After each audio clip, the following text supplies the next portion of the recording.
I wanted to ask you about something that you raised a few times in the book, which was, grace not just for actions, but for beliefs.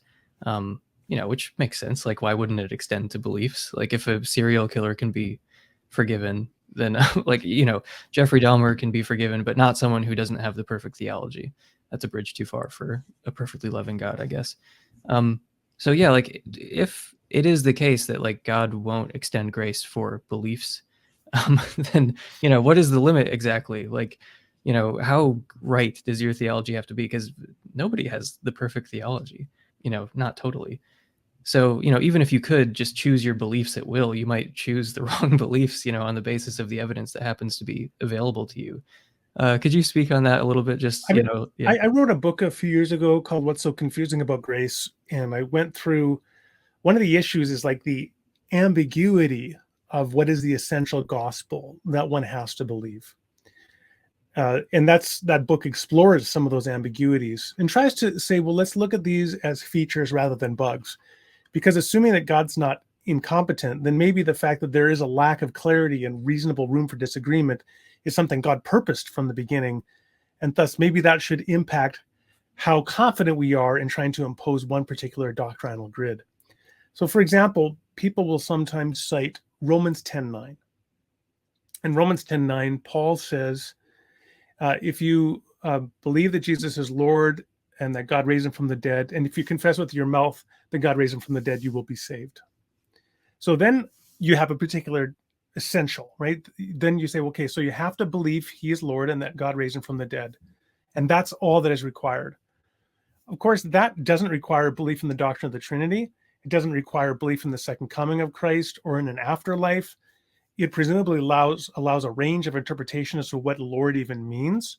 I mean, you can go on and on and on. A Mormon could be a Christian by that definition. All sorts of groups could be Christian. So simply going to Romans 10:9, other people are going to be like, oh, well, maybe you do require more. Okay, then what more do you require? And so that's when you get into all sorts of disagreements and debates. One of the interesting things is that God didn't make this clear in the way that one would have expected. I mean, even if Romans 10:9 were the silver bullet, as it were, why is it buried in one letter, half of the way through the Second Testament, right? Why isn't it kind of on the front cover? If you think, for example, that the Bible is meant to be analogously something like directions for the cure that will save you from a pandemic that's about to take your life. Well, if the government issued those directions, this is how you apply the medicine that will overcome the virus and save your life. They're going to be as clear as possible. It's going to be like 4 clear bullet points. First, you take this pill, then you take this pill, and then you do this and you do this, and then you will be saved. And that's what the government would provide for you. Imagine if the government provided for you a 2,000-page document written in multiple difficult genres of literature, and embedded within there are a few points that you had to discover and find and extricate and then gather together. And that's what you have to do to be safe from the virus. And yet, if that's your understanding of Christian doctrine, that you have to believe these things, well, then God is enormously inept because he gave us a 2,000-page document rather than a 4 points, bullet points on a sheet of paper. Yeah, no, that's a great point. And that would like push you towards different understandings of God and like different understanding, like different soteriological views as well, I would think. Because if it's not like, if you do have this rigid view of like, well, if you believe the wrong thing, you're just not going to get salvation and you're going to suffer eternally for that. Yeah, I just feel like people like in some sense, this is kind of like a theological puzzle. And like, for some reason, most Christians, they refuse to kind of solve it in any sort of way. But anyway, if you insist on holding certain beliefs that are pretty mainstream, like pretty common, then you just made a decent argument against God. Like if that's the only way to understand him. Yeah. As a theology, it's very vulnerable to refutation then. And with just a couple of the other things, the ambiguities that get introduced is the whole issue of age and cognitive ability. So at what point do you have to believe whatever it is you have to believe? So we don't even know what you have to believe, essentially, assuming that's our model. So we'll just ask the next question. Well, when do you have to believe it? even if we can't decide if it's Romans 10:9 or something else, do you have to believe it when you're 4 years old, when you're 12 years old, when your IQ surpasses 70? What is required that you have to believe? Again, there's no clarity on that. The instructions don't tell us. They also don't tell us whether you get a reprieve if you have some issue like Asperger's. Maybe Asperger's makes, for the people who have, at least some people have it, less inclined for them to believe in the existence of God and some other things. Does God accommodate for that? Does he adjust the requirements for those people? What about a person with fetal alcohol syndrome or clinical psychopathy, a narcissistic personality disorder? Does Donald Trump get less requirements because he doesn't seem to be able to feel guilt and remorse and compassion? Those are all legitimate questions to be asking. And one more, two more. One more is what about if your understanding of what Christianity is and what it entails has been corrupted by Christians? What if you were a Jew in the concentration camp of World War II and you rejected Christianity, but when you rejected it, you rejected the religion and the God that was slaughtering your people and had placed you into a concentration camp? Is that person required to accept Christian doctrine? And you could just go on and on. We could also talk about the development of historical doctrine, the idea that the doctrine of the Trinity didn't exist in the 1st or 2nd century like it did in the 4th or 5th centuries. So were people at an earlier time required to accept the later developments of the doctrine? These are the kinds of issues that if you really want to require, these are the beliefs you have to hold in order to be a Christian or in order to be saved or part of our community. You have to begin to address some of these issues. And you include this really great illustration from C.S. Lewis in The Last Battle about someone who, ostensibly fought against Aslan. And it's funny how C.S. Lewis was so much cooler than most of the people who like him today. But could you walk through that story, like that, like part of The Last Battle? Because I feel like it really helps make this point well. So first of all, my first observation is just, C.S. Lewis, I think, in many ways is a reflection of British evangelicalism more generally, which doesn't have the same kinds of hangups that American evangelicalism does. So back in 1999, I moved to England for a few years in order to do a doctorate. And I was at the first event where there was the local vicar, the local priest, and we were at a community barbecue. And the priest, the vicar, was drinking a Mike's Hard Lemonade. And I'm like, what is going on here? Like, the religious clergy will just drink a Mike's Hard Lemonade, whereas that would be inconceivable in the context where I grew up, where alcohol was like the devil's urine.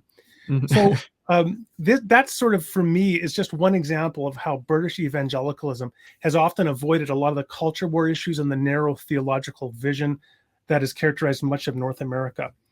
So in The Last Battle, so this is a story. It's talking about a sort of eschatological or an end times vision. And within the story, you have this character named Emmet. And Emmet comes from the Hebrew word for truth. And he has worshipped a false god named Tash. But eventually, and I should say that Tash actually has some pretty terrible attributes. This is a pretty nasty god, but that's what Emmet understood divine reality to be. And so he worshipped Tash. And then he realizes that Aslan is in fact the true God. And what he expects is that Aslan is going to judge him harshly for having worshipped Tash. But instead, there's a moment of revelation when Aslan reveals himself as the truth to Emmet, and then reveals to him that he would accept Emmet's worship to Tash as worship unto Aslan, because Tash did the best he could with all the knowledge he had at the time and his best understanding, so that even though his worship was directed toward a false god or an idol, it would nonetheless be recognized as worship of Aslan. And this is what point is now C.S. Lewis is making, is this isn't just about a fairy story, right? This isn't just about a fantasy novel. This is a way of thinking about how God is present salvifically and relationally in other religious traditions and other doctrinal constructs, which may be very far outside of Orthodox Judeo-Christian tradition. So, like, when Emmet was serving the good, whether he knew it or not, he was serving Aslan. So, Aslan said something like, the good belongs to me or something, and evil belongs to Tash. So I guess that, moves us a little bit into your more like positive prescriptions about, following Jesus as an ethical teacher, like following Jesus's moral teachings, which are all centered around love. And yeah, so I guess that's sort of the more practical advice that you have for Christian doubters and for sympathetic disbelievers. So there's a couple big steps. Well, there's three big steps in the book. The first big step are to people that I call naturalists. And so these would be people that their most secure convictions where they will stand is that nature exists, but they're not willing to say that anything beyond nature exists. That's the basic idea. And then there's another group, and these are people who are willing to say there is something more than nature. There may be a supernatural reality or some kind of reality that transcends nature, but they don't believe it is personal. So, and I give an example of the first group would be someone like Carl Sagan, who famously said the cosmos is all there is or was or ever will be. Second, an example would be Albert Einstein, who believed there was something we could call God, but not in any personal sense. His God, he said famously, was like the God of Spinoza, which would be some transcendent reality that goes beyond nature, but isn't personal in itself. And so for those two groups, I say, well, for the first people, if you just believe nature exists, you know what you can do if you are sympathetic to Christianity or you want to move in the direction of Christianity? Follow Jesus. Follow the life he lived and his teaching to the extent that you are able.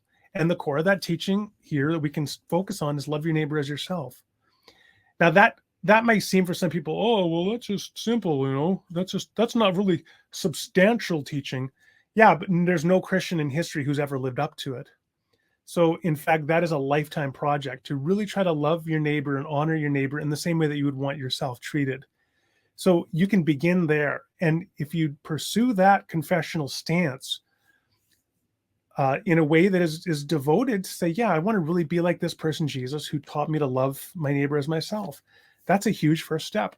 And then for the other group, those who believe there is some impersonal transcendent reality, I say you can also begin to try to love that reality by developing patterns of devotion toward that reality, focusing upon that reality, allowing your life to be shaped by it. And so I give examples there of people like J.L. Schellenberg and Ronald Dworkin, who are two atheists, but believe there is some supernatural or transcendent reality beyond nature, which is impersonal. And if you pursue those two things, you right there have already achieved what Jesus summarized as being the summary of the law and the prophets. He famously said, love God with all your heart, soul, mind, and strength, love your neighbor as yourself. And those are things you can begin to do even when you are not yet at the point of being able to confess a Christian creed. So I think that's a pretty substantive ground on which to proceed.